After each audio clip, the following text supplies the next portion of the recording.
Bueno, hoy va a ser un programa, hoy celebro a fuerte. Hola Alejandro, hola, buenas tardes. Mi coequiper, quien me graba todos los espacios de forma generosa, desinteresada, me apoya. Gracias Alejandro. Bueno, vino Legario, bienvenidos a todos. Acá estamos. Hola Pablo, ya está Pablo en el espacio. Buenas tardes, Pablo. Vamos a esperar que se vaya sumando las personas eh, que van a asistir al espacio, al Hoy Celebro A, dedicado a vos. Buenas tardes, por cierto.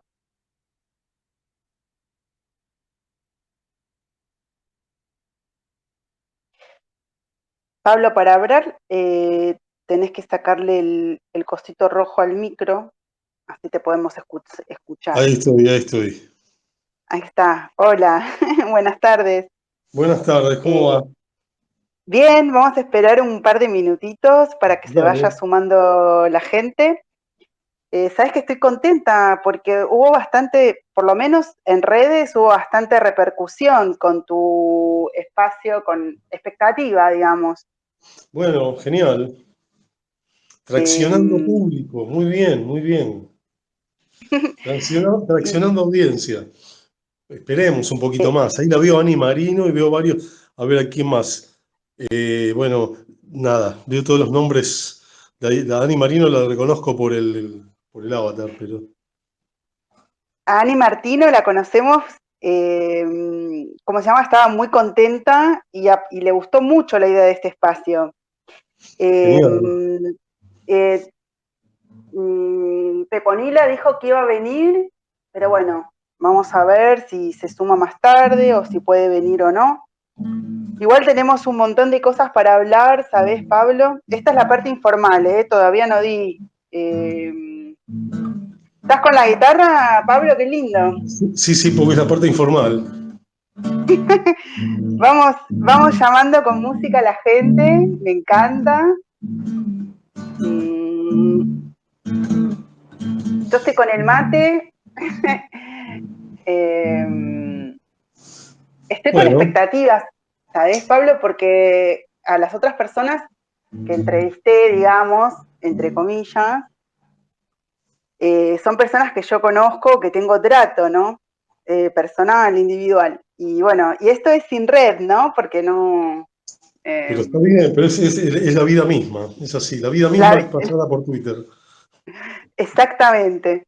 Así que Entonces nada, acá está Brane, veo ¿Cómo? a Brane, que veo a Brane, a Lady Mar, a Sí. Moa, a Lina. A la Z del zorro, que no sé quién es, mirá, mirá qué bueno el avatar.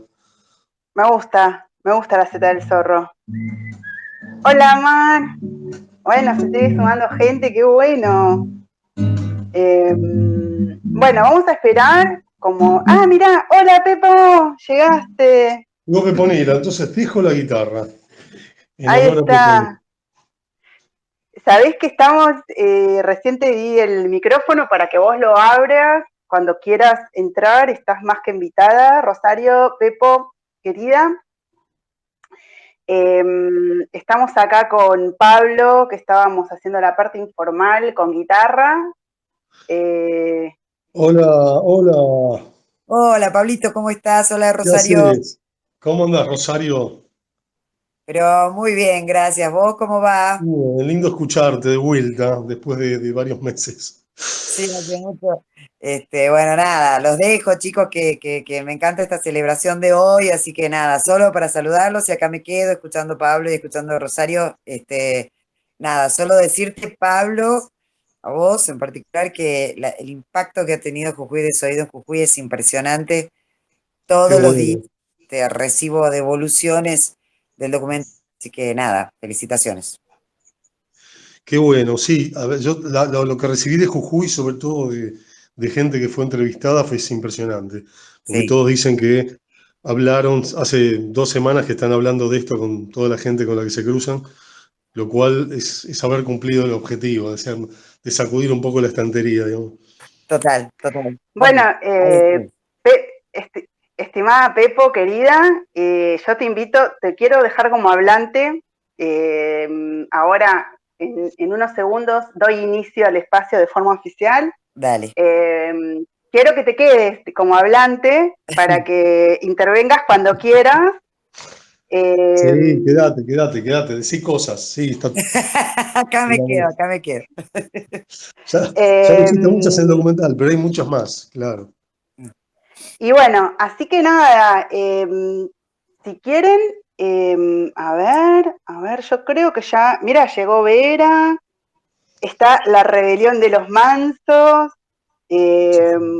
bueno, se va sumando gente querida, Maro, bueno, Mr. G, Gustavo, porque es un alias, Gustavo, también está, me encanta que estés. Bueno, voy a dar a, voy a dar por inaugurado el espacio de hoy, de forma oficial. El hoy celebro a Juan Cristónomo, el arroba en Twitter, en la vida, en real life, en la vida real, Pablo Rachopi. Bien, Bueno, bien, y ¿sabes, pronunciás Pablo? bien, bien.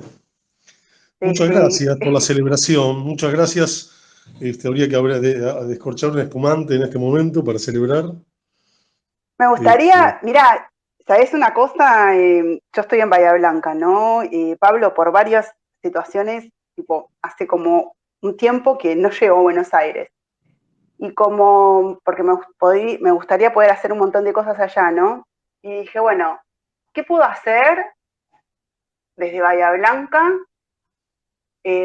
¿Sabés que le comentaba a Pepo cuando le hice su celebración junto a Delia Cisro? ujú, Vivimos un momento como complicado, ¿no? En el sentido como hay una pérdida de sentido, ¿no?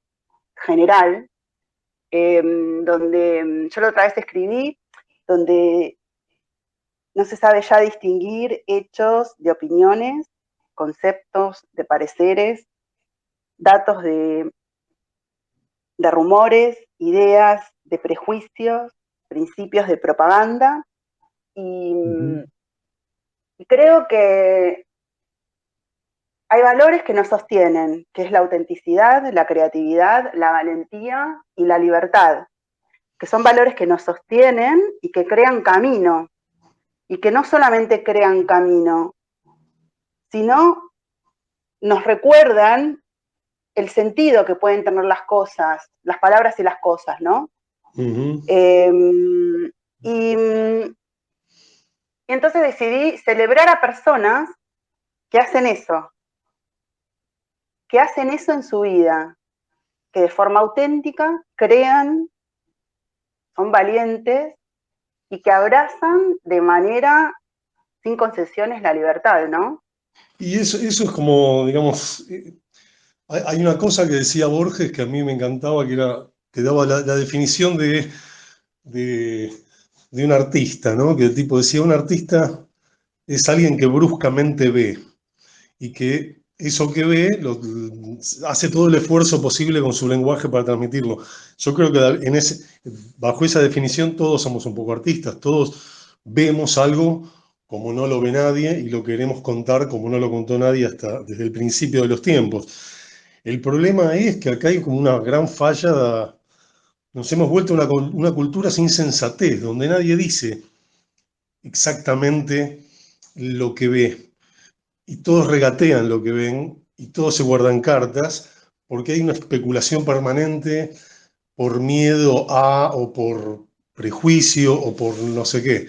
Y es muy complicado, se ha vuelto una realidad muy complicada. Digo, a nivel global hay un problema, pero a nivel local ya directamente escala a una lectura tan deforme de la realidad todos los días que nos acostumbramos digamos, podemos soportar cualquier cosa.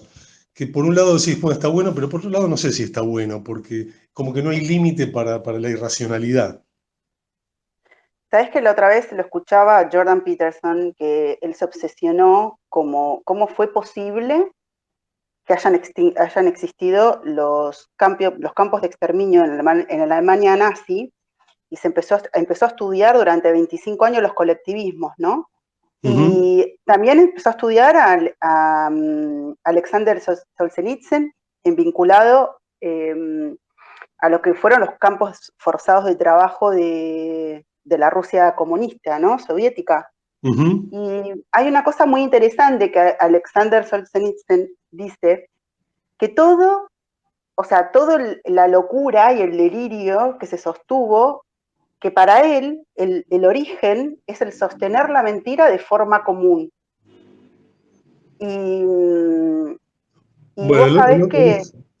Pues el otro día enganché en cable, no sé si en History, un programa que habla sobre, hay una serie de programas muy buenos sobre esto que se puso de moda hace unos años de la neurociencia y cómo percibe el cerebro.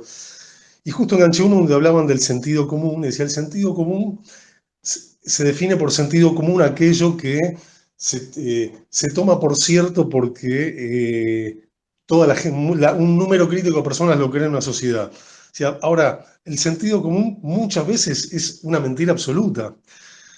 Y yo creo que el sentido común de los argentinos ha ido mutando a esto, a que sea verosímil cualquier cosa, que sea verosímil que una funcionaria no sepa dónde queda Cabo Verde, no lo googleé y entre un barco que no tenía que entrar, y es verosímil que después el gobierno diga que eso no fue así. O sea, todo entra de la misma manera y nada es...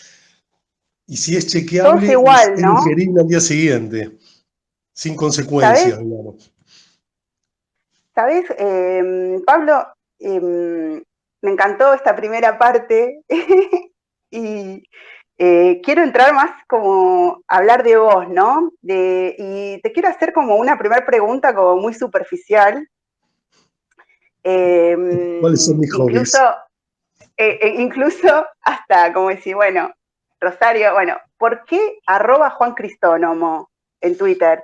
Pero no por qué no te pusiste tu nombre, bla, bla, bla. ¿Por qué Juan Cristónomo? Porque cuando me abrí la cuenta era 2011 y veía que todas las cuentas, la mayoría eran nombres de cotillón, y pensé en uno y dije, bueno, ¿qué me puedo poner? Y me quise poner el nombre de un antepasado de Borges, justamente, de Juan Crisóstomo, la Finur, a quien Borges le dedicaba un libro, porque decía, le tocó como a todos los hombres malos tiempos en que vivir, y me pareció una cosa hermosa eso, y dije, bueno, y lo tipeé al revés, o lo puse, ya no me acuerdo si lo puse a propósito o lo tipeé al revés, y quedó Juan Cristónomo, y quedó, y quedó. Y lo tuve mucho tiempo como nombre, después lo cambié por Humanos en la Rosada, ahora por Humanos sin Patria, pero bueno, nada, es como Peponila, preguntale a Peponila por qué es Peponila, si tiene nombre y apellido. Sabés que sospechaba que era algo de esto, entonces siempre me gusta preguntar. Y Está muy bien. estuvimos hablando, el otro día estuvimos hablando hace 2 semanas con Martín Hadis de Borges, Sí. Bueno, que los invito a... es un gran amigo Martín Gadi, yo lo quiero mucho, hablamos seguidos y es un tipo brillante, Para mí es brillante. un tesoro, es un Es un tesoro del brillante. país que está oculto, digamos, ¿no? Y sabés que estoy subiendo todos los audios a mi canal de YouTube, que tiene, hablando de nombres, se llama Rosario Guapa, porque Guapa era mi gata en España, cuando yo vivía en España. No, mira. Y necesito como un poco de suscriptores para poder cambiar el nombre, porque digo, uy, las demás se van a pensar que pongo Rosario Guapa porque me hago la canchera, no, era por mi gata, ¿no?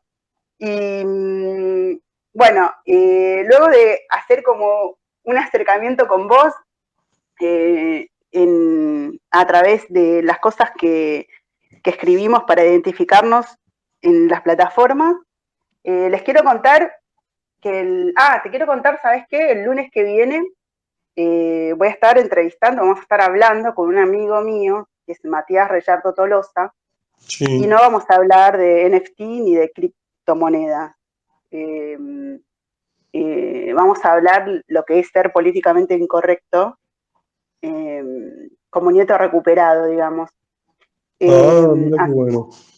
Así que el lunes que viene, a las 7 de la tarde, también te invito para que vengas. Dale. Pablo, y los invito a todos. Y bueno, chicos, si me escriben mensajes directos o por WhatsApp, yo me entrego totalmente al espacio y contesto después, porque me escriben mientras que estoy hablando y bueno, no puedo contestar. Sabés que no a vos, Pablo, sino a los que nos están escuchando, eh, que vos egresaste de la Escuela Nacional de Bellas Artes, Prilidiano Pueyrredón. Que ya no existe, extinta, que mutó al IUNA y después al UNA. No existe más, sí, sí. Yo quería ser pintor.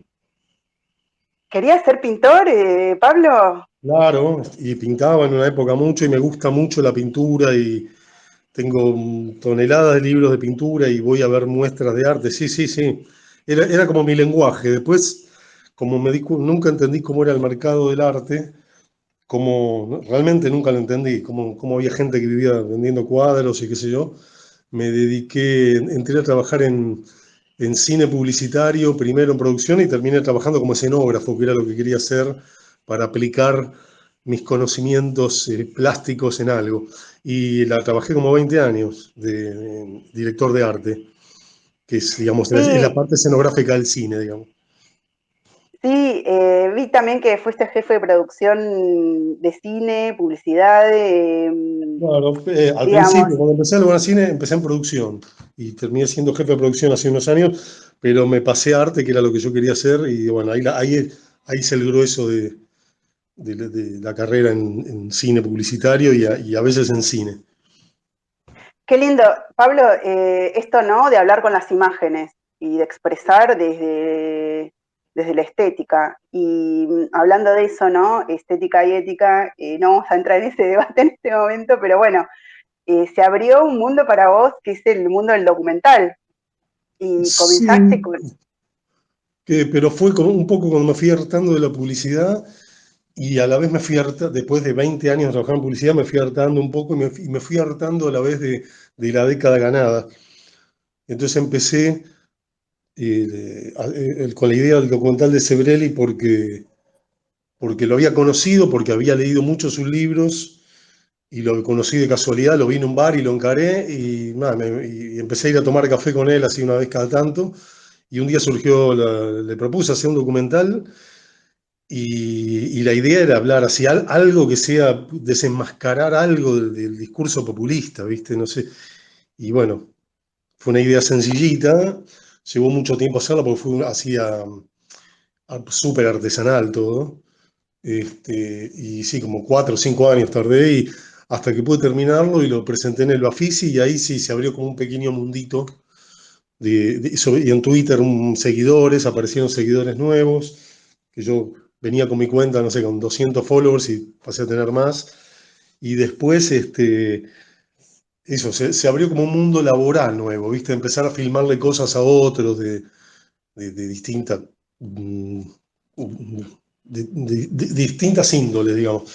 Y, y después surgió hacer otro documental más. Y siempre, hasta ahora los tres que hice son la coherencia que tienen, diría, es que son los tres políticos, temas políticos, y siempre con la intención de desenmascarar, digamos, algún aspecto del relato, y siempre también como sintiéndome de algún modo un poco solo, y lo digo sin creérmela ni nada, lo digo con dolor, ¿no? Que formo parte de una fauna de una pequeña fauna del cine nacional que, digamos, los cuento con los dedos de la mano, digamos, gente que quiera meterse con temas políticos en tiempo real a desenmascarar algo mientras estos tipos gobiernan, y, y no hay. Conozco, sí, a un par, pero digo, no hay circuito de eso, ni de financiación, ni de producción, ni de exhibición.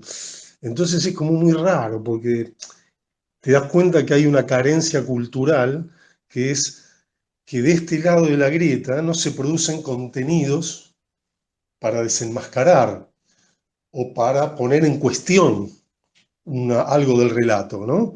Y Bueno, como en la ficción, ojo, en la ficción un poquito más, pero digo, la ficción no está contada no te digo el relato K, no está contado esto que los americanos cuentan de su historia, que cuentan todo y de todas las maneras, complacientes, disruptivas, pero acá no está contado, por ejemplo, el atentado a la AMIA en ficción, o la embajada, o Río Tercero, o la muerte de un hijo de un presidente en un helicóptero, o etcétera, etcétera, etcétera. Acá, digamos, no, eso no está contado el proceso, está contado algunas cosas, de algunas maneras. Ahora estaban filmando, la otra vez pasé por Avenida de Mayo un sábado y estaba todo cortado. Estaban filmando el 2001, las escenas del 2001, la caída de la Rúa, con temas que tienen que ver con el que tocan o rozan al peronismo. Hay una suerte de enorme prejuicio cultural, una enorme tara que postula que hay como un postulado tácito de como que no hay cosas con las que no hay que cuestionar. No jodan con. Si jodes con, va a haber consecuencias. Y yo creo que, digo, en mi experiencia personal, en algún aspecto es así, porque sí, porque el Inca nunca me va a financiar nada, pero en otro aspecto tampoco pasa nada. Entonces, es cuestión de decir, quiero contar esto y lo cuento, y no pasa nada. Pero no pasa a una escala donde digas, bueno, de este lado de la grieta hay 300 tipos que están haciendo cosas, hay un montón de documentales, hay un montón de cosas de ficción, hay música, hay rock, hay jóvenes que están cuestionando. No, no hay. No, el arte quedó ceñido a la corrección política del kirchnerismo durante mucho tiempo y yo espero que ahora eso se empiece a romper. Ahora, por suerte, aparecieron una nueva paleta de jóvenes libertarios, liberales, o lo que fuera, que por lo menos el valor que les reconozco es que se han sacado la mochila de decir que si no sos de izquierda sos un idiota o sos un nazi. Y espero que de ahí, no sé si políticamente van a funcionar, tengo muchas críticas para sus referentes, digamos, pero sí me parece que ahí hay un mérito, que es ese justamente. Y espero que de ahí salga una nueva generación de gente que haga cosas, que salga a intervenir rural, qué sé Creo yo, no sé. que es el momento, ¿no? Creo que es el momento. Por eso estoy celebrando a personas como vos, para empezar a comunicar esa idea. Hablaba la otra vez con Darío lo pérfido del tema de la necesaria batalla cultural, ¿no? Y ¿sabes lo que me gustó? Me gustó primero, o sea, los tres documentales, vamos a hablar ahora, vamos a entrar en el tercero, ¿no? Pero antes de entrar ahí, en el Olimpo Vacío que le dedicaste a Sebrelli, el Sebrelli tiene este concepto de delirios de unanimidad, ¿no? Ujú, ujú. Y que está vinculado a lo que comentábamos al principio, ¿no? De la pérdida de sentido, de que las cosas no se mencionan y se mencionan cosas que no existen. Eso está todo organizado, es un relato que está muy organizado, sabemos. Y el diálogo este de Graciela Fernández Meijide con Héctor Ricardo Leis, dos personas que se encuentran, ¿no? A la vuelta con otra mirada sobre los 70, ¿no? Ujú. Y donde nos puede encontrar, ¿no? Donde ahí están creando sentido. O sea, vos, a través de tu obra, estás creando sentido todo el tiempo y mostrás No sé las si cosas.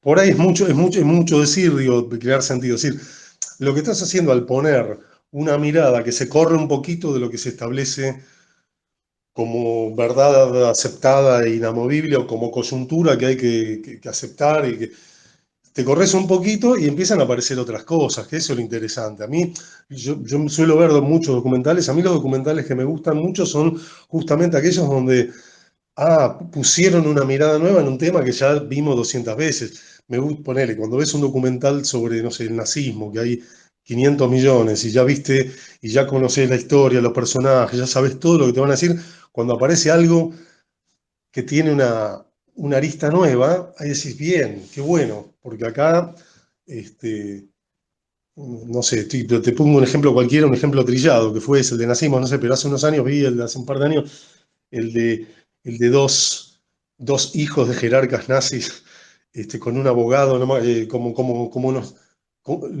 que hicieron nuestros padres, algo así, estaba en Netflix.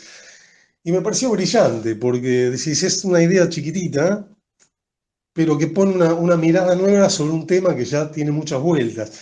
Y para mí, digo, lo de Leise Mejide tampoco es definitivo. Son dos personas que en un momento que imperaba el relato kirchnerista sobre los 70, tenían otra mirada, y eso solo ya decís, bueno, tuvo su público, pues decís, bueno, porque ya lo otro, la mirada oficial estaba recontrasaturada de contenidos, y que aparezca algo que diga un poquito, se corra un poquito hacia algún lado y cuente otra cosa, ya oxigena, ¿viste? Pero bueno, eso es un faltante. Yo lo padezco hace años. Y esto que vos Bueno, decís, perdón, esto que decís que es un momento, que es un buen momento, siempre es un buen momento. Yo pensaba que era un buen momento 2013, después pensé que era un momento 2015, después pensé que era un buen momento 2016 y que de golpe iba a empezar y nunca pasa. Y es como, no sé, es como... Ahora hasta me he vuelto más escéptico, tengo mis dudas, digo, bueno, qué sé yo, no, no sé, cuando hice el primer documental pensé, bueno, ahora voy a poder, si esto se ve y si tiene cierta repercusión, voy a poder... Y te das cuenta que no, que en realidad no se abre nunca eso que decís, bueno, como si viniese una nueva ola cultural que te arrastre a vos también y digas, bueno, yo voy a terminar haciendo alguna cosita, pero vienen otros distintos y más grosos y con mejores ideas y más frescos y no aparece. No sé por qué, pero bueno, es así, por lo menos es lo que es mi experiencia personal, digo. yo celebro esto porque creo que es, como todo movimiento cultural o contracultural, eso es por masa crítica, ¿no? Uno empieza, otro, se va sumando hasta que se, se cambia el paradigma de época, digamos. Quizás me gusta esta idea que vos ponés, que sí, siempre es bueno hacer, siempre es bueno nombrar las cosas como son, y quizás una pequeña cosa o una verdad en un lugar. Y acá quiero entrar a tu documental, que se llama Jujuy Desoído, Ujú. eh, que pude sentir como que lo hiciste tuyo, ¿no? Que Sí, es una docu-serie en realidad, es un documental que tiene 4 episodios y que ilustra mucho, claramente y de forma profunda eh, lo acontecido en Jujuy. sí, sí, y a ver, para mí igual, digo, me parece que es así y a la vez me parece que es un primer pantallazo. Es como decirte, si quisiéramos conocer más lo que pasó ahí, eso fue una llavecita en una cerradura que abrió un poquito una puerta. Abrir del todo la puerta y pasar a ese capítulo que lo podrían hacer periodistas, cineastas, ensayistas, etcétera, etcétera, eh, puede ser para años de estudio y de indagación, porque lo que pasó ahí, te digo, mi sensación es que lo que yo vi es apenas un pantallazo. Me han contado mucho fuera de cámara, lo que está ahí es la gente que se animó a hablar, otra gente no se animó, otra gente no quiso ni que la contactemos. Y la verdad es que hay muchas más historias y más escabrosas que no están ahí, que no da a contar tampoco porque no hay quien las cuente. Entonces, cualquier cosa que diga puede ser usada en mi contra, pero allá te cuentan cosas, vos decís, ¿cómo pasó esto? ¿Y cómo pasó esto tanto tiempo? ¿Y cómo pasó esto tanto tiempo? E incluso después que pasó 4 años, 5 años, donde tampoco nos enteramos mucho. Ahí la que sí sabe y entiende y tiene la experiencia en carne propia es Peponila. Peponila, eso lo ha visto desde adentro en tiempo real, mientras nosotros discutíamos de otras cosas, digamos, o no la vemos. ¿Sabés, Pablo, que yo veo? Y bueno, Pepo, estás invitado a entrar cuando quieras, a hablar. Yo veo como como una constante, ¿no? Como una constante en nuestro país, como estructura, una estructura paralela al Estado, una estructura paralela al Estado que pasó, o sea, estructuras paraestatales que sirven y que crean redes clientelares en servicio al poder. Y recordé, digamos, la AAA y cómo un gobierno demócrata cometió crímenes de lesa humanidad. Eso no se habla, no se menciona, no se comenta, porque no es la versión oficial actual de los 70. Bueno, yo no he visto un documental sobre la AAA, ni he visto una película de ficción, salvo la pincelada que da Campanella en El secreto de tus ojos, pero Exacto.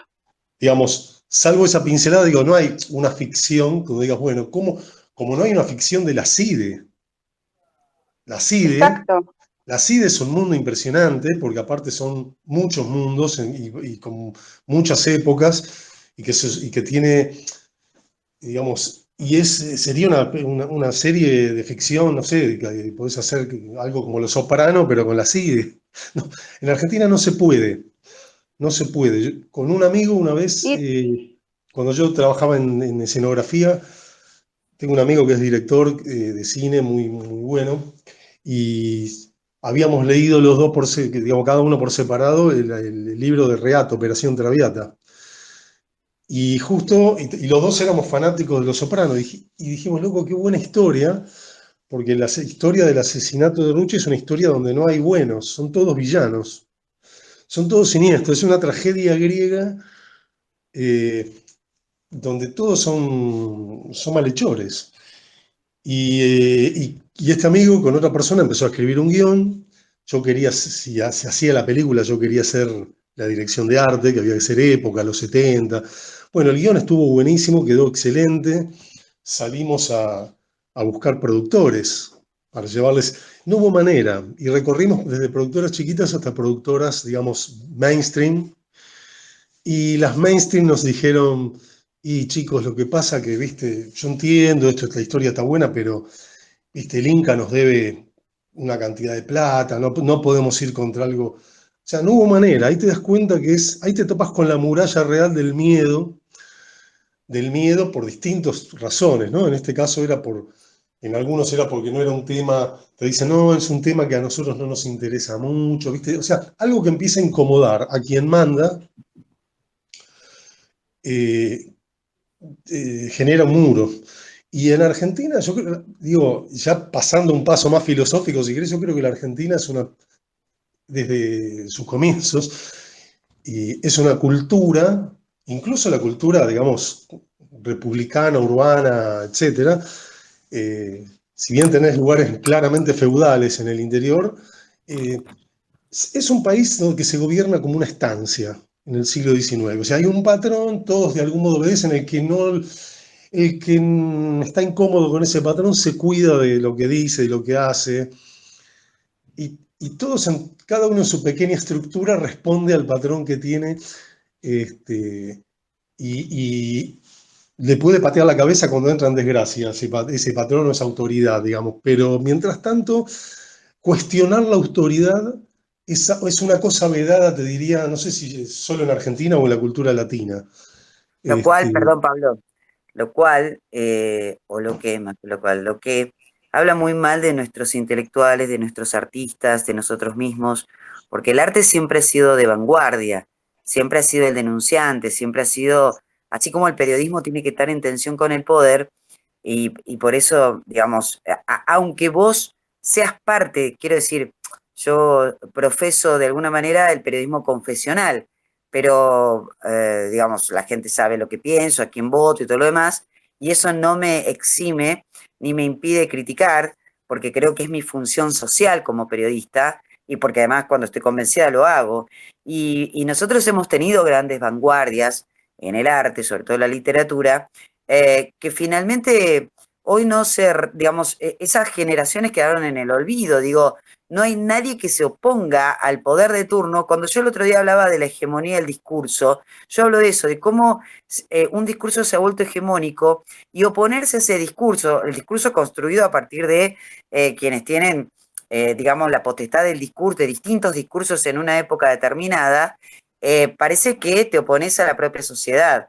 Entonces hemos perdido en realidad el valor de la vanguardia en el arte, hemos perdido esa posibilidad que enriquece en el mundo. Digo, a ver, y nosotros mismos hemos tenido vanguardistas, no sé, pienso en Roberto Ar, pienso en Borges, pienso, qué sé yo, no sé, en Bioy, no sé, Silvino Campo, qué sé yo, ¿no? Victoria, etcétera. Pienso en eso y creo que fue la última generación vanguardista de la Argentina. Y la tensión con el poder es necesaria y es fundamental. Sin embargo, nuestros artistas intelectuales, enmarcados en un proceso de producción cultural dominado por, digamos, la centralidad de un peronismo que no se toca, del que no se habla, y aquella, me viene a la memoria el nombre de la película de María Luisa Bember, de eso no se habla. Bueno, de eso no se habla de Montonero, no se habla de LERP, no se habla de la AAA, no se habla de la CIDE, no se habla de, digamos, no se habla. No se habla de Perón como corresponde, no se habla de la quema de las iglesias, no se habla de la iglesia, no se habla. Una cosa De increíble. las víctimas del terrorismo Sí, sí, no, subversivo. no se habla, claro. Claro, y Perdón. a partir de que no se habla, no se puede crear ficción sobre eso. No solamente es que, digamos, los canales para producir, distribuir ese contenido. Contaba Delia el otro día, ¿te acordás, Sí, sí. Pepo, que ella no consiguió ninguna librería, ella, Delia Cisro, que no consiga una librería para presentar un libro sobre Nisman, otro libro? eh, Nadie quiere, es como que nadie quiere exponerse digamos, hay una autocensura, el disciplinamiento. ¿Sabes qué? Bueno, Recordaba Pablo, Pepo, eh, recordaba Carta Abierta, ¿no? Cuando recibe a Milagro Sala en Buenos Aires, con esa soberbia, ese clasismo, esa inclusión impostada, como paternalista, todos alegrándose de la viveza, del armado de las cooperativas. Bueno, y vos sabés que como en la utilización de lo identitario, ¿no? Como herramienta, como arma, me resultó como curioso, ¿no? Hablando de todo esto. No sé, Pablo, si querés hacer un comentario de esa parte, está en el segundo capítulo, ¿no? Eh, de tu documental. No sé qué pasa. hola, chicos. Hola, Pablo. ¿Pabli? Che, ¿Pablito? Pablo se colgó. No, acá estoy, acá No, ahí estoy. No sé, está. no toqué nada, pero sé que se desconectó el micrófono. Ah, Acá escúchame, estoy. Pablo. Estábamos hablando de esto, ¿no? De Sí, sí, cuando. te escuché Ah, ¿me bien. escuchaste? Yo pensaba que habías perdido el audio. No, ¿Sabes no, que me no, llamó escuché. mucho? Escuché, te estaba Eh, empezando a responder, mirá. Y te iba a decir esto, que que las veces que fui a Jujuy por esto, eh, a Rosario la vi, o a Peponila, porque son las dos Rosarios. A Peponila la vi más de una vez, o sea, una vez la entrevisté, pero que es, digamos, en revista que me arma el documental de algún modo, pero después sí, este, a mí, a la productora con la que fui, nos contó un montón de historias, nos presentó gente, etcétera, etcétera. Y una de las cosas que nos mostró un día fue ese video de Carta Abierta, que yo quedé o sea, quedamos con la mandíbula en el piso, ¿viste? Como diciendo, ¿qué es esto? Dos videos nos mostró ese Y uno que es impresionante, que es el del desfile del Día del Trabajador, que es una cosa, que es la ficción de un país que no existe. Y durante horas pasan delegaciones y hay una presidenta que no existe a la que todos tienen que aplaudir. Esos dos videos los incluí porque me parecieron súper gráficos de cómo se construye el dominio, ¿no? Por un lado, los No sé qué intelectuales pasa. avalando, validando y romantizando, como dice Peponila, romantizando la transgresión y el delito y de algún modo la violencia. Y por otro lado, como el acatamiento de toda unas decenas de miles de personas que tienen que vivir, que su modo de vida es depender de esta señora y tener que obedecer, ir, desfilar, ponerse la ropita, aplaudir. Este, y bueno, esos fueron dos aportes, además de la entrevista, dos grosos aportes de Peponil, así que me parecieron fantásticos, digamos.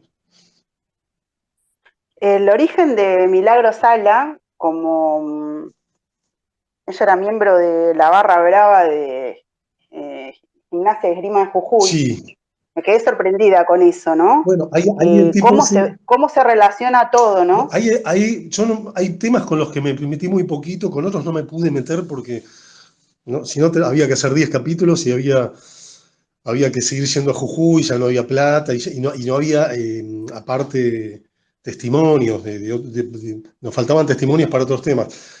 Pero esto de la barra está penitas con un par de pinceladas al principio con alguien que fue barra antes que aparezca Milagro Sala y que dice dos frases muy curiosas. Dice, eh, un Milagro, cuando entró en la política, Milagro, de la noche a la mañana empezó a llenar el estadio, como decir, o sea, yo era barra brava, que seríamos, no sé, 100, 200, la barra de Gimnasia de Jujuy, y de golpe apareció una señora que llenaba el estadio. ¿Por qué? Porque tenía recursos, le daban recursos, y con esos recursos, ¿qué hacía? Movilizaba punteros que traían gente en bondis, choripanes, los vicios para los muchachos, como dicen, o sea, llenaba un estadio.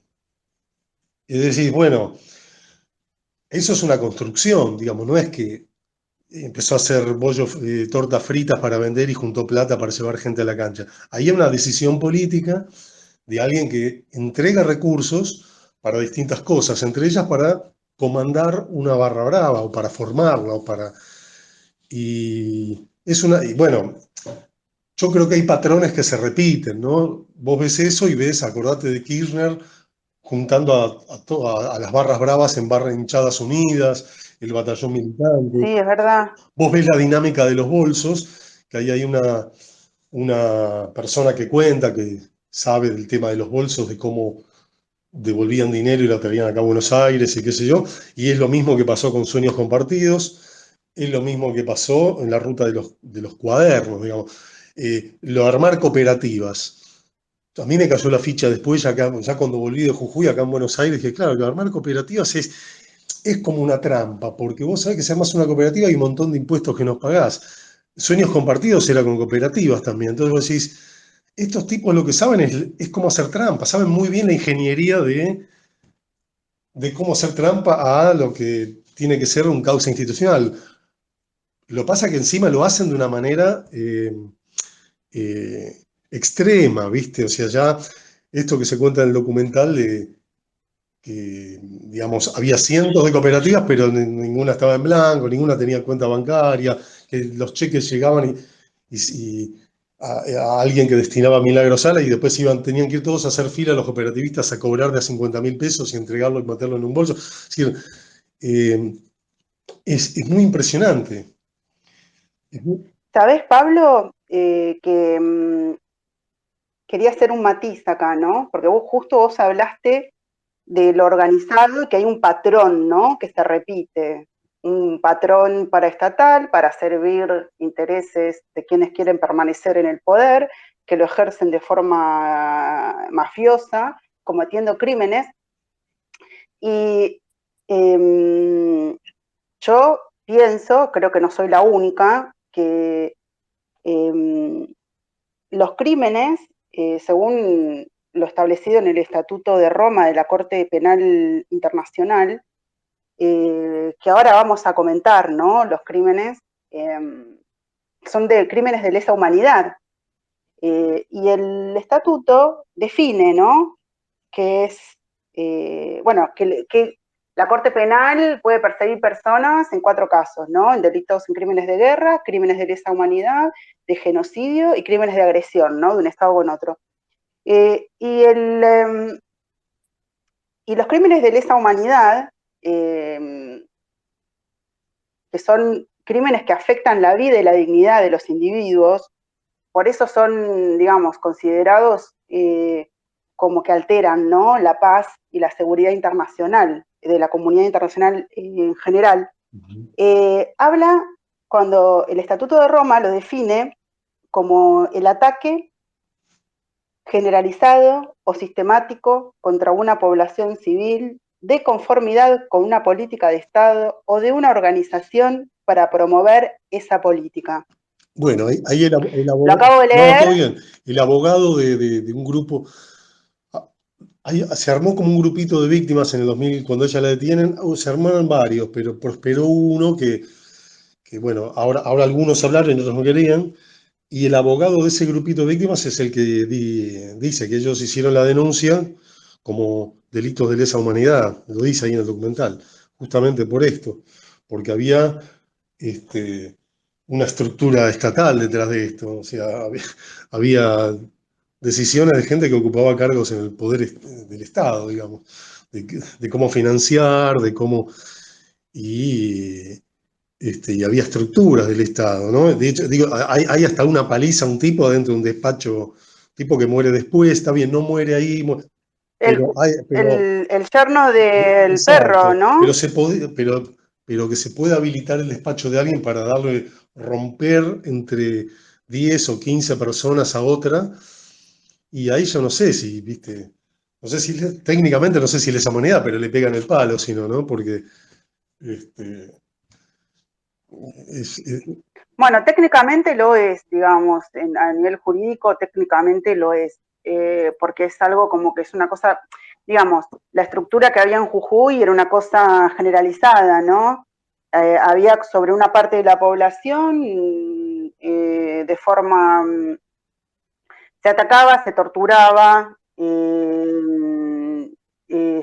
por lo menos las torturas están comprobadas, hay procesos penales al respecto, ¿no? Sí, y después hay relatos de gente que, digamos, que no estuvo en cámara, o hay gente que estuvo en cámara pero contó cosas fuera de cámara. Y sí, todos no encontré a nadie, yo busqué a ver si encontraba a alguien, pero te digo, era muy difícil encontrar gente que quiera hablar, pero quería alguien que me cuente qué era el psicólogo, ahí se nombra, pero el psicólogo era una habitación, digo, que esto te lo nombra muchos, no es que lo nombró uno, por eso yo quería, pero si no encontró a nadie que lo cuente no podía, pero sí, el psicólogo era una sala, una oficina que había en la sede de la Tupac, que cuando ibas al psicólogo ibas a un lugar donde, claro, te iban a acomodar la cabeza. O otro lugar que se llamaba el museo, que es donde le pegan ahí, en un capítulo hay una señora que cuenta cómo le pegan a la hija y la rompen, dentro de un lugar que llamaban el museo, que no era nada, era una casucha, digamos, donde cuando ibas ahí, y ahí te iban ¿cómo se llama?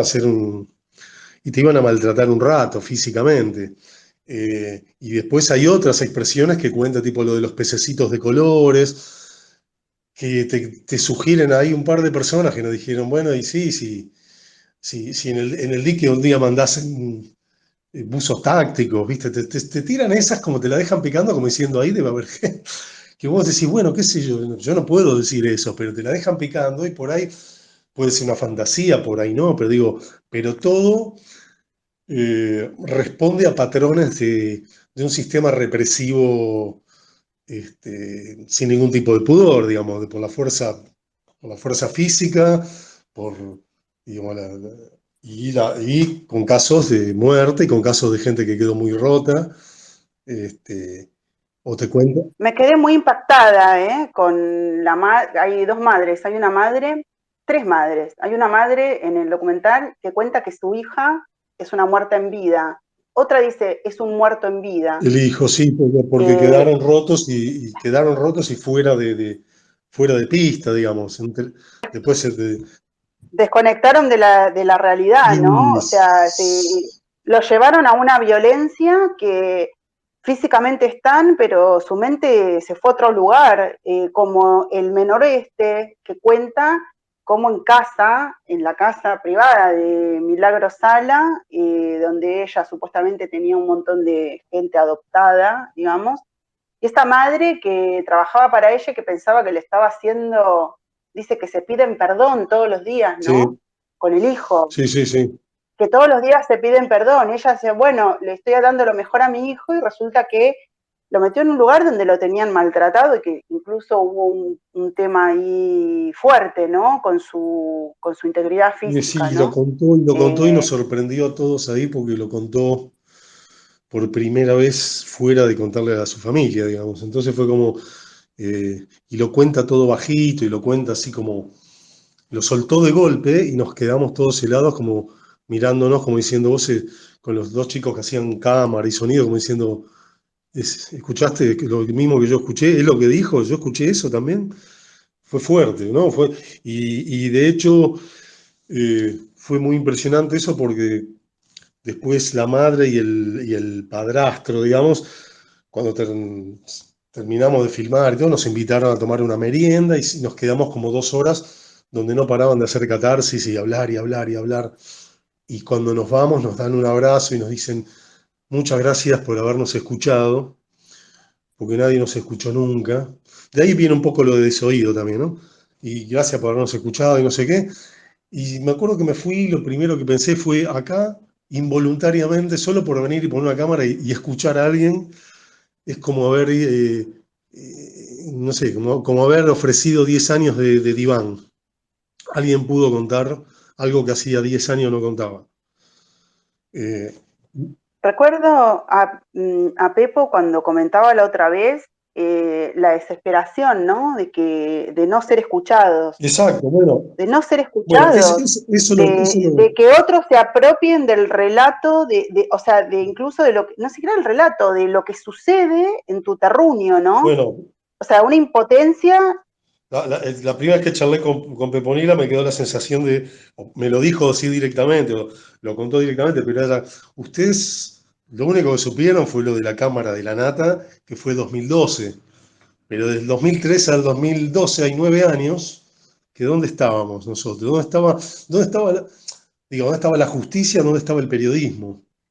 ¿Dónde estaba? O sea, ¿qué veían en Milagros Sala? ¿Dónde estaban los intelectuales? ¿Dónde estaban los opositores? ¿Dónde estaban? ¿Dónde estaba la sociedad argentina en esos 9 años? ¿Y dónde estuvo después? Porque después pasó eso, todos dijimos, ah, es violenta, además de eso, además que es como un muñeco monstruoso que armó el kirchnerismo, que está bien, que hace casas, reparte casas, hace no sé qué. Ah, es violenta, y sí, bueno, es un poco un caudillo, pero no era mucho más. Yo creo que es casi el monstruo más extremo que construyó el kirchnerismo, digamos. Por lejos, no casi, por lejos. Voy a decir algo Vos horrible, sabés voy a que decir Sí, algo horrible, perdón. No solo es el monstruo más extremo que construyó el kirchnerismo. Después de la dictadura, que es incomparable, por supuesto, creo que es lo peor que nos pasó a nosotros como jujeños, ¿no?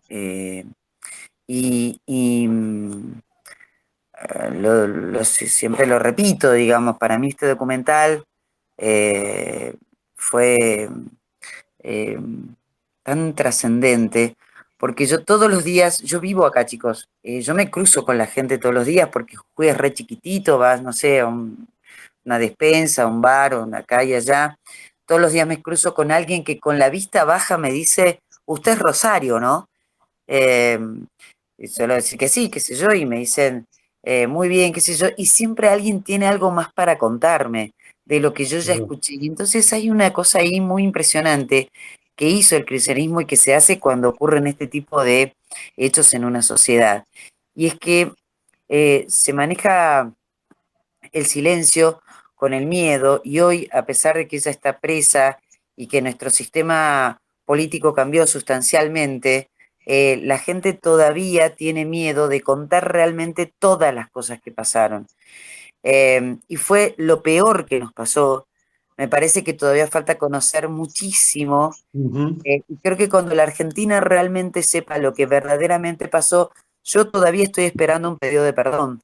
Yo creo que a Jujuy le debe, a la sociedad de Jujuy le debe un perdón, Amnesty Internacional, Human Rights, el Vaticano, el Papa, la Iglesia Católica, las iglesias evangélicas que también miraron para otro lado y callaron, periodistas que aplaudieron, y tengo nombres para dar un montón de todos ellos, un tal Maslatón también que hablaba en contra de la detención de Milagro Sala, y todo el kirchnerismo y el peronismo, porque el peronismo fue cómplice de esto y miró para otro lado. Siempre Y la recuerdo la ONU, anécdota. y la ONU, Y la ONU, por supuesto, la ONU, la OEA, todos ellos. Nosotros merecemos un pedido de disculpas, total. merecemos un pedido de perdón.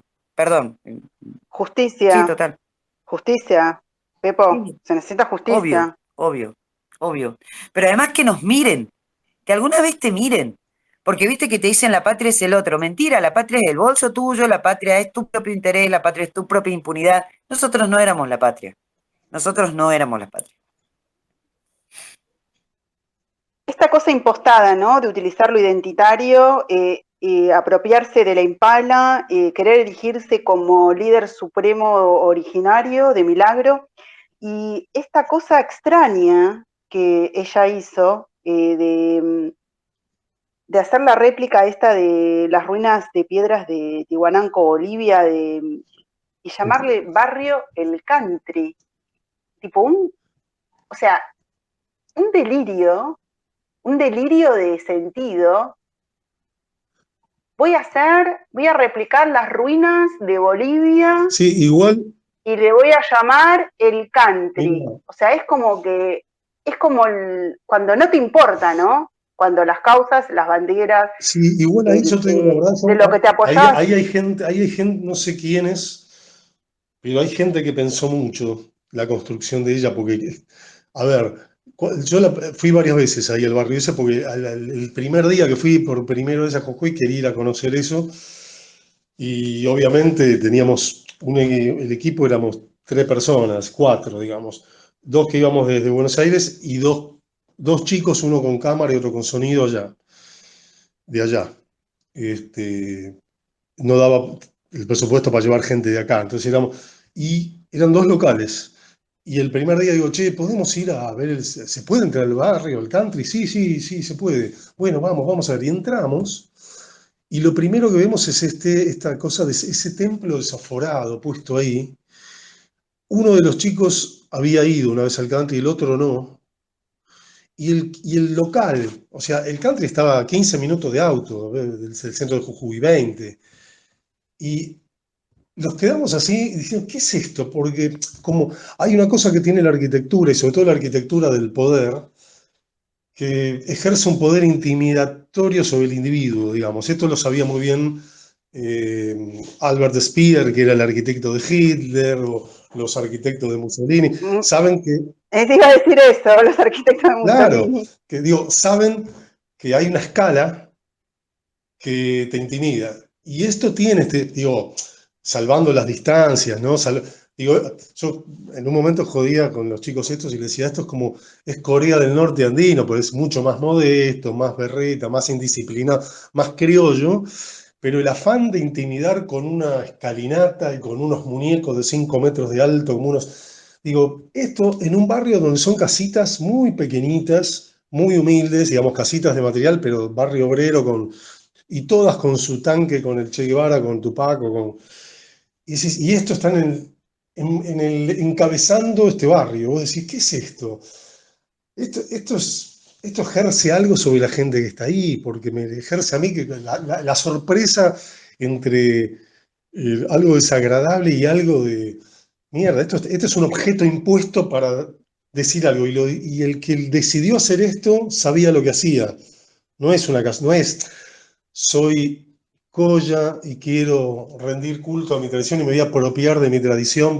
No, no, ahí hay alguien o varios que dijeron, acá hay que hacer esto y hay que construir un Quería relato. preguntarle a Pepo si culturalmente, porque la otra vez, sabes que nos explicó Pablo todo el tema de la riqueza de todos los grupos diferentes, ¿no? Que la nación Coya es una forma, ¿no? Como un paraguas, ¿no? Que contiene distintas identidades. O sea, que yo incluso, no sé si es algo trasplantado, qué tan en común en esa zona de Bolivia hay para llevar ahí a Jujuy, o si es parte de una construcción, ¿no? Hasta una cuestión estética, como decís vos, ¿no, Pablo? ¿Qué estético? Es una cuestión de presencia física.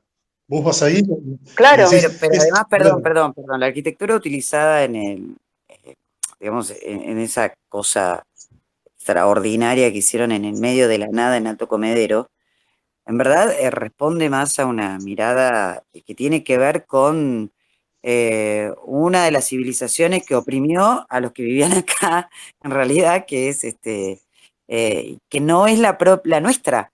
O sea, a ver, era toda una gran impostación, una apropiación cultural indebida. Por eso cuando los originarios dicen a nosotros no nos representa, y no nos representa, porque si vos ves eso de Pucará de Tilcara, si ves los distintos pucarás que se han encontrado acá en la región andina de nuestra provincia, no tienen nada que ver con esa construcción, con un mamotreto, digamos, que respeto mucho de su lugar de origen, pero que acá no tiene nada que ver con nosotros. Absolutamente nada que ver con nosotros. Está bien, yo digo nosotros, pues yo bajo los barcos, pero diría el presidente, pero vengo de los barcos, pero con nuestra cultura originaria, no tiene nada que ver con ninguna de las distintas etnias que vivían acá en Jujuy, ¿no? Así que, bueno, nada, todo Y así. que simbólicamente representan al opresor Claro, de los originarios del lugar, exacto. que es una cuestión simbólica impresionante, ¿no? Como lo que pasó en la quebrada de Humahuaca. Me quedé muy emocionada con esa escultura, ¿no? Que reciclaron con todos cómo defendieron esa tierra, ¿no? Ellos. De la, eso merita un documental en sí. Sí, Ese suceso para mí, sí. es el caso más largo que conté y en 10 minutos y es para hacer un documental de 2 horas solo con eso, pues eso es impresionante. Todo lo que pasó ahí digo, tiene mil aristas porque hay muchas cosas más que no pude contar, pero eso es impresionante. Esa es una batalla épica de la puna actual. es una defensa atávica, ¿no? Vos sabés que me emociona. Recuerdo las imágenes, recuerdo los protagonistas, eh, los duelantes, eh, ese, esa águila, Es- esa,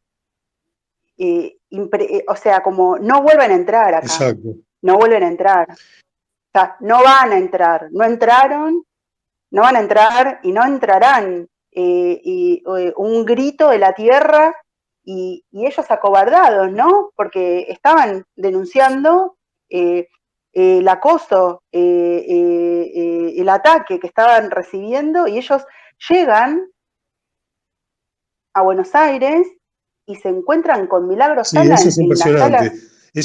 Eso lo contaron Eh, de una manera rara y les pedí que lo cuente de vuelta. Y igual se entiende, pero lo que les pasó concretamente es que ellos, ante el asedio, igual estos de que los que decís no eran los de Pato Condorí, digamos, que los de Humahuaca, esto es un poco antes, que es una comunidad que se llama Maimaraes. También les quisieron tomar la tierra, también los molestaban, los asediaban. Y un día juntaron dinero para ir primero a Jujuy a hacer la denuncia a la oficina de, no sé si hay del INAI o de que no les dieron bola, y juntaron dinero para tomarse un bondi y venir acá al INAI, no, a la Oficina de Derechos Humanos acá en Buenos Aires. Y que de hecho contaron que tenía, ya no me acuerdo si era el INAI o la Oficina de Derechos Humanos, que tenía un lugar donde cuando alguien venía del interior podía pernoctar cuando venía a hacer una denuncia, y a ellos no los dejaron pernoctar. Entonces durmieron en la calle.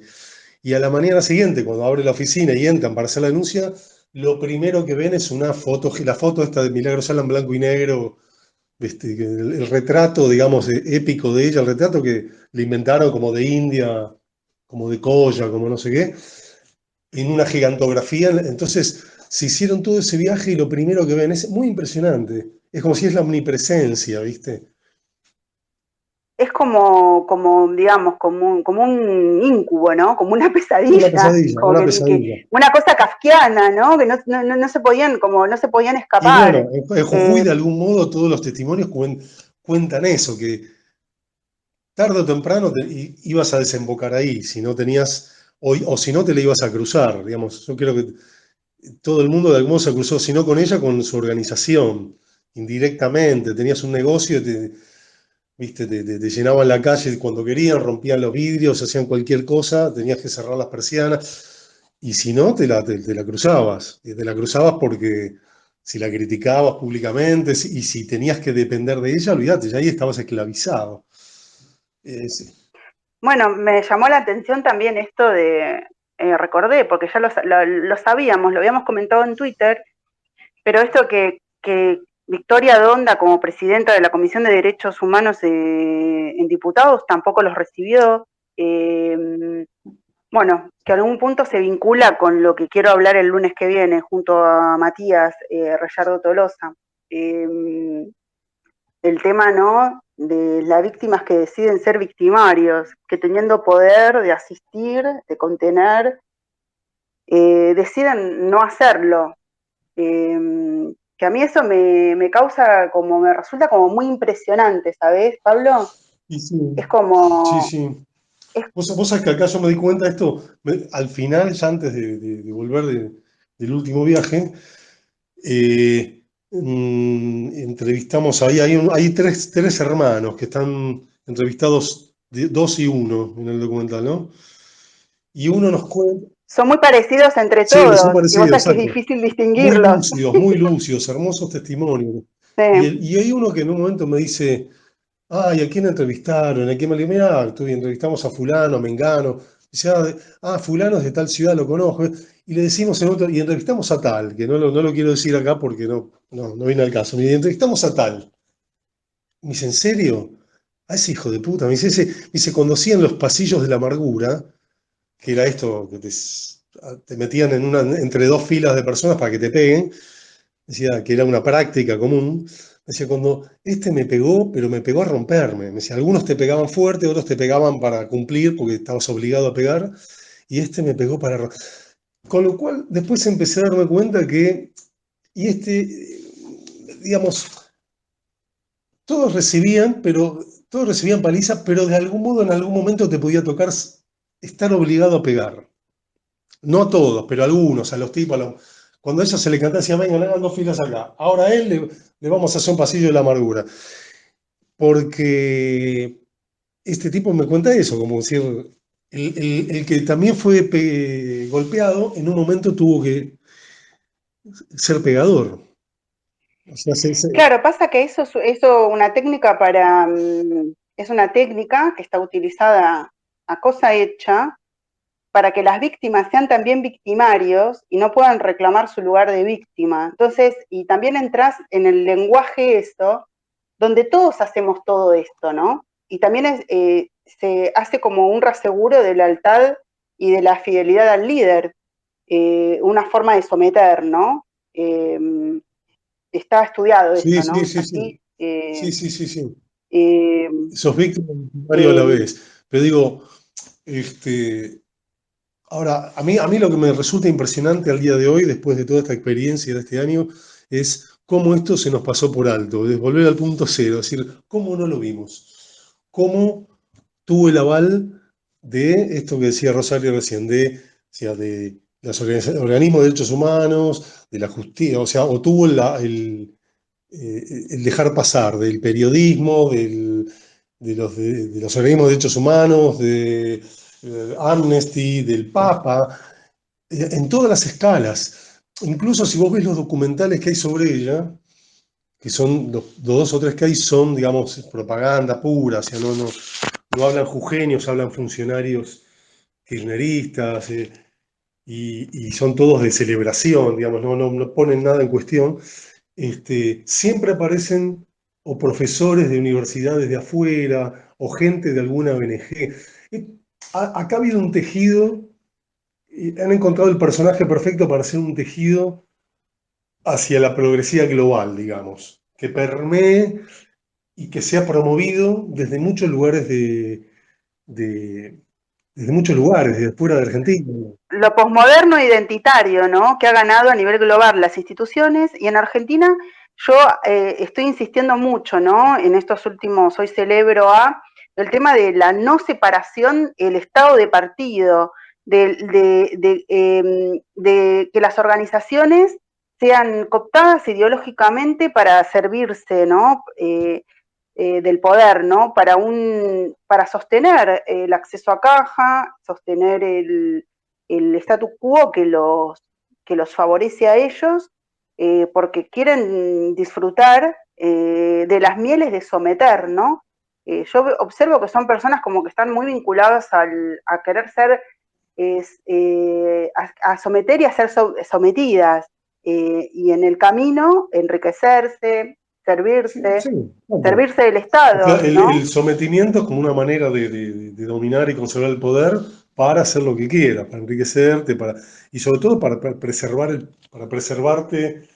en tu lugar de poder eternamente, digamos. Y yo creo que esto que te decía como que es una sociedad que se gobierna como así, como se podría gobernar en otra época una estancia, se podía manejar una estancia, digo, hay mucho miedo, y hay mucho miedo incluso por parte de gente que podría perderlo, eso no sé cómo explicarlo, gente lúcida, de gente que entiende, y de golpe me ha pasado, ¿viste? Decir, che, ¿por qué no hacemos tal cosa? Ir en algún momento decir, por qué no salimos y hacemos esto? Y el miedo aflora inmediatamente. No, pará. Me pasó con los 3 documentales que digo, son 3 documentales de muy bajo presupuesto, hechos a pulmón, artesanalmente, por un tipo ignoto. Y en las productoras donde yo trabajaba en esa época, decía, che, voy a hacer un documental. ¿En serio te vas a meter no, con qué, con Leis y con Meijide? Para, o sea, ¿para qué? ¿Qué ganás? ¿Entendés? Digo, Claro, es como la lógica de supervivencia, ¿no? Cuando un país no tiene Estado de Derecho y está tribalizado el poder, vos querés pertenecer a la tribu que sostiene el poder porque te da un estatus, te da un modo de vida, una tranquilidad. Entonces es como lo faccioso claro, pero, sí, eh, pero lo que digo es, prevalece. esto que se ve muy bien, bueno, ni hablar en este Jujuy desoído, digamos, pero lo ves en una provincia como Formosa, donde un profesor le puede dejar un audio a un alumno diciendo, che, así que fuiste al acto de fulano, mirá que tiene controlado el gobernador. O sea, que con todo el poder del Estado amedrenten a un adolescente, eh, imagínate lo que debe ser la vida ahí, pero algo de eso también está en la gran ciudad, también está en las personas ilustradas, que digo, Pero algo, yo conozco muchísimo, ¿no? intelectuales que odian al peronismo, y cuando los ves en ciertos circuitos o en alguna aparición pública, tienen como una cosa de, bueno, está bien, el peronismo hizo esto, pero tenemos que tener en cuenta y vos decís, qué sé yo ahí me quedo con no sé, con un Fernando Iglesias que se declara antiperonista y dice, bueno, yo detesto el peronismo y estudio por qué me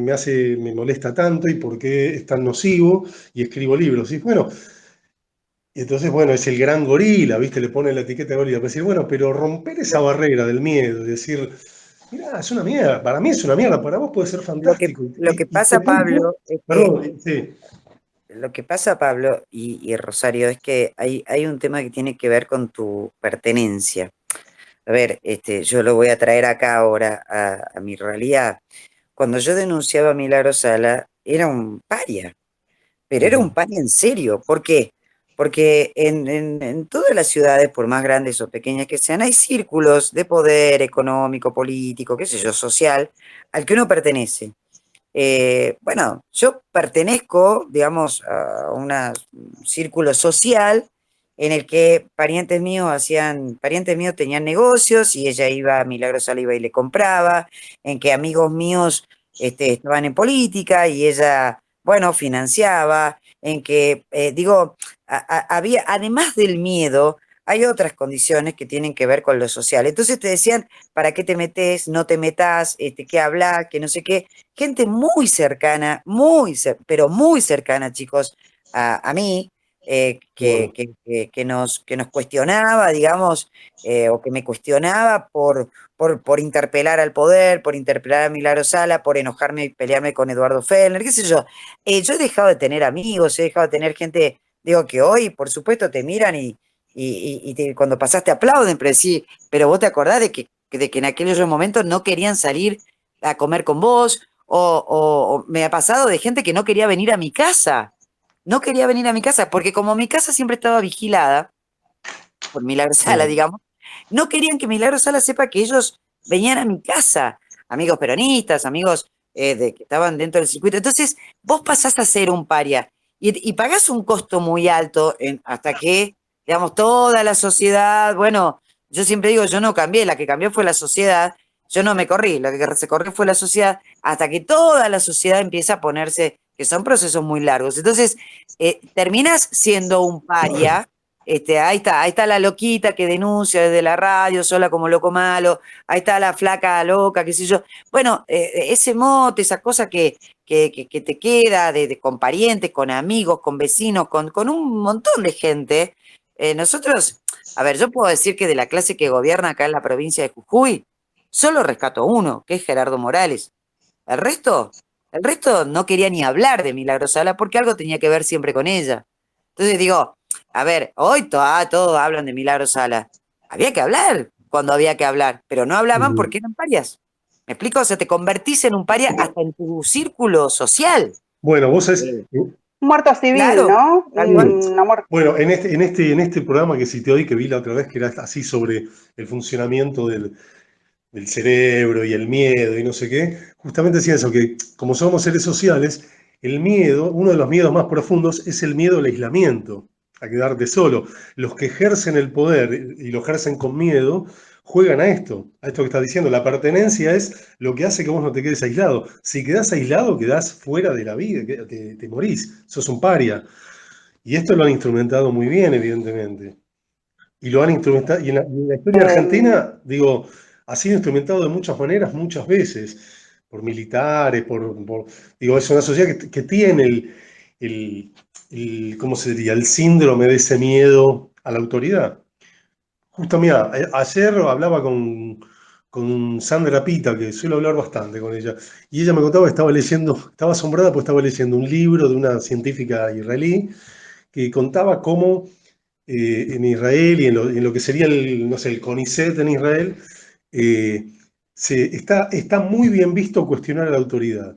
Y yo le conté que un compañero mío de colegio, que no lo vi por 30 años, pues se fue a estudiar a Estados Unidos, vivió allá, vive allá, de hecho, trabajó en Microsoft desde que se recibió hasta hace unos años, y el tipo, con una vez que lo vi después de 20 y tantos años que vino acá, le digo, che, ¿y cómo es Microsoft? ¿Y qué onda? ¿Y lo viste a Bill Gates? ¿Viste esas boludeces que uno pregunta? Y me decía, sí, no sé qué. Me dice, mira, lo primero que me dijeron cuando entré a trabajar fue, si ves a tu jefe en algo que considerás incorrecto, decíselo.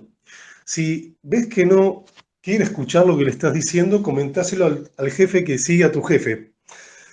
Me dice, y le digo, ¿y podías? Me dice, sí, y me dice, y de hecho cuando yo fui ascendiendo, y de jerarquía, claro, tus subalternos te cuestionan. Y está muy bien. Me dice, no, y funciona así. Le digo, ¿y podías cuestionar a Bill Gates? Me dice, mira, podías, si había algo que vos realmente considerabas que estaba mal. Nadie lo hacía porque el tipo, qué sé yo, él era el que tiraba todo, el que me echó a rodar ese mundo. Pero si hubiese habido algo por lo cual vos lo podías cuestionar y tenías suficientes argumentos, lo podías hacer. Porque es otra cultura, es la cultura del no miedo a cuestionar a la autoridad. Y acá la autoridad es algo que el portero que tiene jurisdicción sobre una baldosa, y vos ya acercarte a esa baldosa a decir, che, no se la pises a ver si todavía después tenés quilombo, ¿viste? Acá la autoridad es una cosa, tiene que ver con la tradición española, bueno, el cristianismo, el luteranismo rompió con eso un poco, bueno, es otra cultura la que derivo de ahí, pero nosotros cargamos con eso todavía y en la política se ve todo el tiempo. Y en todos los espacios de políticos, cuando te metes, lo ves. Ah, Y, hay una cultura fascista soft en Argentina, ¿no? Como que Digo, por eso hablo, ¿no? Insisto, ¿no? Con la separación de Estado de partido. Bueno, porque ahí justamente, A ver ahí si en algún momento se... trabajaron muy bien la pertenencia. Es decir, si vos estás con nosotros, vas a tener, vos qué querés hacer? ¿Una película? Vas a tener para hacer tu película. ¿Querés escribir un libro? Vas a poder escribir tu libro. ¿Querés hacer teatro? Si no estás, no vas a tener nada. Eso, mezclado con ciertos lugares comunes que a todos les, como una golosina digerible a todos les caigan bien, derechos humanos, etcétera, género, redistribución de la riqueza, todos enunciados muy simples y digeribles. Sí, loco, yo estoy del lado del bien. Y encima me lo reconocen y gano y puedo vivir de lo que yo quiero hacer. O sea, es perfecto. Hay un refuerzo, ¿no? Hay un refuerzo positivo sobre las conductas que están de sometimiento. Pablo, Rosario, hace ya 1 hora 10 que estamos hablando. Me gustaría como ir cerrando. No sé si quieren, voy a invitar a ver si quiere comentar. Te quería saludar, Emi Portino, quizás Ani Sí. Martino quería comentar algo. Emi, te pasé Hemos trabajado con el... Emi en publicidad muchas veces, era un gran jefe de producción, sí, y un tipo muy lúcido, Emi Portino. Y después fue guionista, Y capo. bueno, Emi me dijo, no, va a estar Pablo, voy a estar. Lo confirmamos por todas las formas posibles, ¿no? Digitalmente. Y acá está. Quizás no quiere... hola, ahí nos saluda Pablo con un... No sé si le querés decir algo a Pablo, Emi.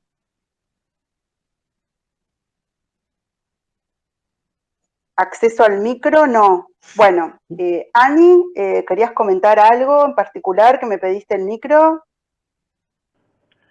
No, solo hola. Acá está. Acá, espera, Ani, está Emi primero. Vamos con Emi. Hola, Emi. Hola Rosario, hola Pablo, ¿cómo va? Hola. Nada, cuando me dijo que ibas a estar, que quería estar así, aunque sea para saludarte un rato, porque sí, compartimos muchas cosas con Pablo. Y nada, Perdón, me compartimos sí, hasta un curso de comunicación política. sí señor, estuvimos juntos, ese fue nuestro reencuentro después de nuestras épocas publicitarias. Y nada, bueno, un poco también con Rosario lo hablamos en algún momento. Yo hace un par de años que estoy viviendo en Estados Unidos y como lo mío me fui metiendo por el teatro, la publicidad y todo en storytelling. También me metí mucho en todo lo que es narrativa estratégica y estuve hablando acá con gente que trabaja eso a nivel geopolítico y había muchas cosas que ustedes comentaron que me parecían que tenían que ver con eso, ¿no? Una cosa que me dijo uno de estos estudiosos fue: no importa que una narrativa sea verdad o no, lo que importa es que dé un marco de referencia para interpretar los acontecimientos y se vincule de alguna manera a la identidad de algún sector de la comunidad. Y entonces es eso lo que Pablo contaba y con quien tantas veces hablamos de la falta de construcción narrativa por parte de las otras fuerzas políticas, ¿no? Frente a un... Yo tengo muchas ganas, Emi. ¿Te acordás cuando estuvimos, que empezamos, después colgamos? Sí, Pero tengo muchas ganas que hagamos eso. En algún momento, de alguna forma, empezar. totalmente. Y la necesidad de que haya, ¿no? Porque es verdad, yo escuchaba un poco todo, yo no vi el documental porque también estoy como en un momento de la vida que no sé si puedo, viste, aguantar tantos testimonios que uno ya sabe que existen, pero bueno, lo voy a ir viendo de forma homeopática. Pero sí, un Tranquilo, como poco, pueda. claro, un poco la sensación, que es como decía Pablo, es todos los estamentos de la sociedad, si querés, ya sea el estamento periodístico, intelectual, artístico, cultural, etcétera, etcétera, están, yo creo que sufren de una cuestión que es como una pereza administrativa, ¿no? Dado después de tantos años en los que el único que provee es el Estado, ya nadie sabe pensar cómo financiar sus cosas por fuera de la teta del Estado, ¿no? Entonces, a lo máximo que pueden aspirar, y algo que los enorgullece aspirar, es hacer el que sube el volumen de la música cuando están golpeando al tipo en la habitación del lado. Y ahí se les va todo lo que pueden hacer y están como deseosos de contribuir desde ese lugar. Entonces, tipos como Pablo, gente que pone una mirada crítica en medio de todo ese vacío, son necesarios, y la sensación es que aún en este contexto yo siento que políticamente están bastante solos, en el sentido de que no hay alguien que tome y que entre a jugar en la puja narrativa de lo que es el monopolio estatal peronista de cómo se cuenta la historia. Entonces, nada, esa es como la parte más analítica, pero también quería como mandarte un abrazo a la distancia. Sí, loco, no, te mando un abrazo enorme, porque sí. Y cuando andes por el DM, o por el WhatsApp, o por Buenos Aires, nos vemos. De una. Rosario, gracias por armar esta charla.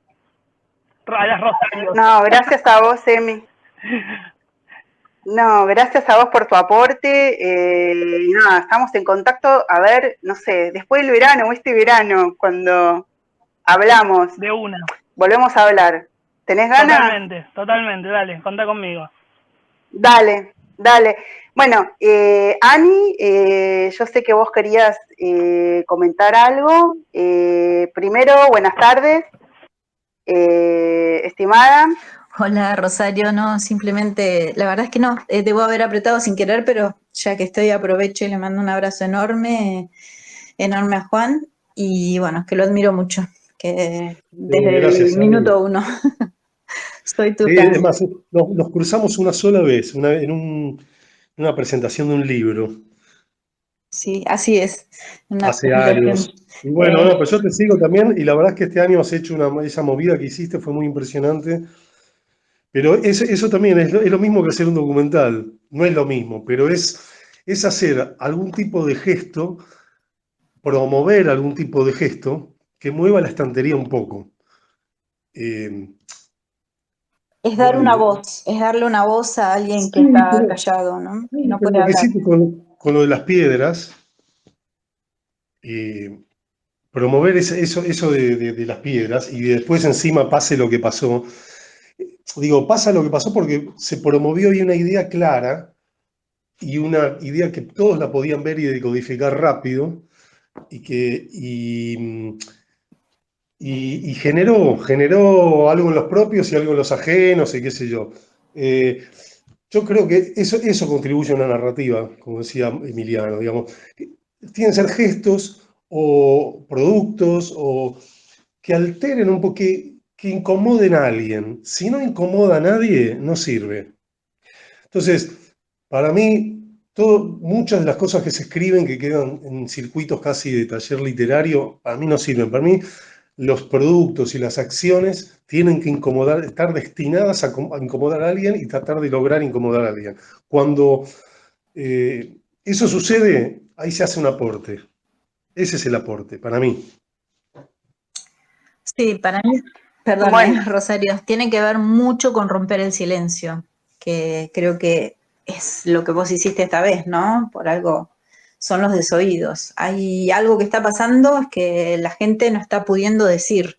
Y cuando Bueno, alguien dice por ellos, pero las piedras también fue un poco eso, pues y el acontecimiento anterior a las piedras, para mí que fue muy impresionante, es como, que esto lo hizo un amigo mío, digamos, la carta famosa donde aparece la palabra infectadura, cómo una palabra puede transformarse en un acontecimiento e incorporarse al lenguaje, y cómo ese acontecimiento, que fue la palabra infectadura, incomodó a ajenos, pero a propios también, hubo gente de este lado que, no, ¿cómo vamos a decir eso? Sí, hay que decir eso, porque no había cómo nombrar lo que pasaba, y esa palabra y esa carta en ese momento oportuno sacudió la estantería. Lo de las piedras sacudió la estantería. Para mí ese es el tipo de lenguaje y el tipo de ideas y el tipo de acciones a los que tenemos que empezar a acostumbrarnos y a sumar gente. bueno, esta es por eso está la decisión esta que tomé de empezar a hacer desde acá, desde mi rinconcito, desde mi perfil, el celebrar, Está bien, ¿no? está muy bien.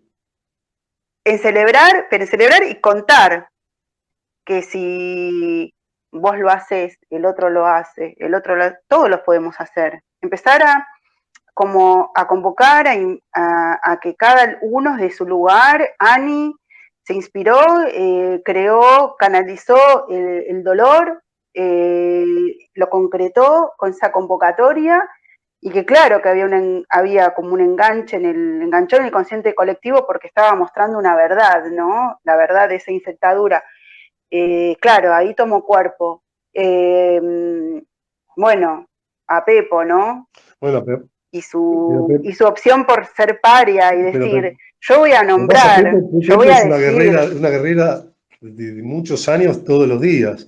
Es como incansable, digamos. Y yo ahora que la conocí, cuando la conocí personalmente, yo la seguía en Twitter y todo, pero que era como la periodista de Jujuy, la que dice cosas de Jujuy, la que le pega a Milagros Sala. Pero cuando la conocí personalmente y me contó un poco más, digamos, no solo historias sobre Milagros Sala, sino sobre ella en relación a Milagros Sala y sobre Jujuy. Sí, claro, en esa provincia cooptada por un poder así durante tanto tiempo. Y bueno, tenés que estar muy bien colocado y haber perdido el miedo y para estar todos los días dando batalla. Necesitamos un ejército de peponilas, ¿entendés? En Argentina. Una cantidad crítica Pepo, de gente que... ¿qué querés decir para cerrar? ¿Qué querés decir para ir Que si cerrando? tienen Te estamos escuchando con mucho amor. que si tienen un ejército de peponiles van a enloquecer todo. Imagínate todos los días una editorial a las trastornadas. Bueno, pero una, no, bueno, pero una legión de gente que pierda el miedo, que diga, loco, y que vaya a decir todos los días lo que se le cruza y delante de quien sea. ¿Viste? Es muy importante. Ojalá hubiera. Pero bueno, yo siento que somos de distintas maneras y nada que ver, y cada uno desde su lugar y con lo que puede y con lo que tiene. Pero digo, toda la gente con la que yo me referencio así son como lobos solitarios, porque es decir, todavía Sí, no hay un movimiento, no sé, social, cultural, sociológico, no sé, que te arrastre y que te contenga y que te... digo, es tirar piedritas desde un rincón todo el tiempo y decir, bueno, haber perdido el miedo y decir, bueno, digo lo que digo, hago lo que hago. Vos venís entrenadísima, vos venís de... ¿Cuántos años hace que estás dando batalla todos los días? hace muchos, hace tantos que ya me volví un poco vieja, pero igual me parece, soy más optimista que ustedes. Yo creo que, porque tal vez yo vengo del silencio más absoluto, o sea, de sentir ese silencio más absoluto y que eh, hay batallas que por suerte he perdido millones, pero he ganado un par. Y creo que nosotros estamos dando una batalla y efectivamente es la piedra quebrada permanentemente, constantemente, y tiene resultados. Y yo, digamos, tal vez esos resultados tardan en llegar, pero que finalmente vale la pena y podés pasar por momentos horribles, de mucha soledad, de mucha desolación, literalmente hablando, pero que un día, bueno, vas por la calle y alguien te dice, che, gracias por lo que hiciste, y eso Total. ya solo con eso, nada, vos sentís que valió la pena, que sirvió, que fue importante y que a lo mejor esa mirada conceptual, distinta, disruptiva, porque yo entiendo que nosotros somos disruptivos en esta sociedad que tiene una, yo insisto, hablo desde la hegemonía discursiva, no la construcción de la hegemonía discursiva desde hace 70 años. Bueno, yo soy disruptiva, vos, Pablo, sos disruptivo, Rosario es disruptivo, y muchos de los que nos escuchan acá, quienes leo como Ani y demás, son disruptivos, y me parece que nosotros disruptivos hemos horadado la piedra, a pesar que no se nota todavía, porque es un proceso largo seguramente. Y un día Total. podremos contar la historia desde nuestro lugar. Yo ya la empecé a contar, gracias a vos, Pablo, a Gaby Levinas y a un montón de gente, y bueno, y la pudimos contar, ¿entendés? Y ya no Sí, hay una sola historia oficial. Ahora hay otra historia que se confronta con eso, y es de a quizás. poco. Pasaron 17 años desde que, digamos, yo era muy chiquita cuando Eduardo Fellner toma el poder en la provincia, y de repente pensé que nunca iba a terminar eso, que nunca iba a terminar, cada vez empeoraba más con Milagros Sala y todo lo demás, y un día se fue y un día Milagros Sala quedó presa. Yo no me olvido que, digamos, había gente que un día antes de que Milagro quedara presa me decía, yo le decía, algún día va a caer presa, y me decían, pero estás loca, ¿quién la va a meter presa? Olvídate, no sé qué. Y un día estuvo presa, y un día se sentó en el banquillo de los acusados, y un día recibió una condena, y un día se mostraron las pruebas, y un día todo pasó, y un Sí, día todo pasa, ¿no? sí. Y esto que decías de, Bueno, gracias. perdón, una cosa más, de esto que decís de que, claro, que por ahí vos estás todos los días dando batalla, perdés muchas, pero igual también hay una satisfacción en el hecho de darla, porque es como un encuentro es el encuentro con la propia coherencia, decir, y bueno, por ahí no da resultado, por ahí nunca gano una batalla, pero yo sé que no puedo no darla, porque es lo que veo, es lo que siento, es lo que me parece que está mal y donde me parece que, y digo lo que me parece que tengo que decir y hago lo que me parece que tengo que hacer. Y eso Claro. también da tranquilidad a la conciencia, digamos, decir, o sea, no me hice el boludo. Exacto, tal cual, tal cual. Bueno, gracias, Pepo, por esta nota alta, porque yo también creo eso, y yo tengo un gran sueño de que algún día estemos muchos hablando desde un marco de referencia nuevo que aportamos crear. Es como un sueño fuerte que yo tengo con todo mi corazón. Quiero caminar ese camino, encontrarme con ustedes, me genera mucha felicidad, por eso lo celebro. Menciono una y otra vez la palabra celebro, porque lo celebro. Y está bueno porque aparte nosotros no celebramos mucho, no celebramos ni el triunfo. Tal Hace cual. poco. Digo, celebrar es una cosa que está también medio apagada en Argentina. Se celebra el fútbol, pero no se celebran otras cosas, ¿viste? Y hay que celebrar pequeños acontecimientos, pequeñas. Celebrar la vida, ¿no? Celebrar la vida que nace desde la creatividad. Volviendo al principio, yo les quiero agradecer eh, eh, esta generosidad de estar. Pablo, un gusto hablar con vos. Igualmente. Ojalá que el futuro nos haga coincidir en otros espacios.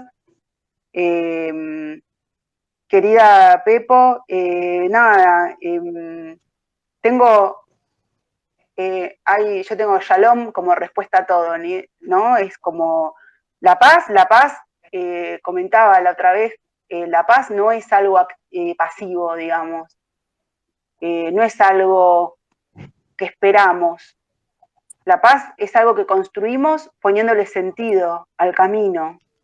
Y bueno, qué mayor sentido que es que seguir lo que uno siente, como dijiste vos, Pablo. Qué mayor sentido que hacer lo que vos no podés evitar no hacer. Así que nada, no sé si quieren decir algo más, pero yo, bueno, los invito para que estén el lunes Dale, para acompañarme con Matías. Dale. Bueno, Vamos a hablar de esto y mucho más. No sé, Pepo.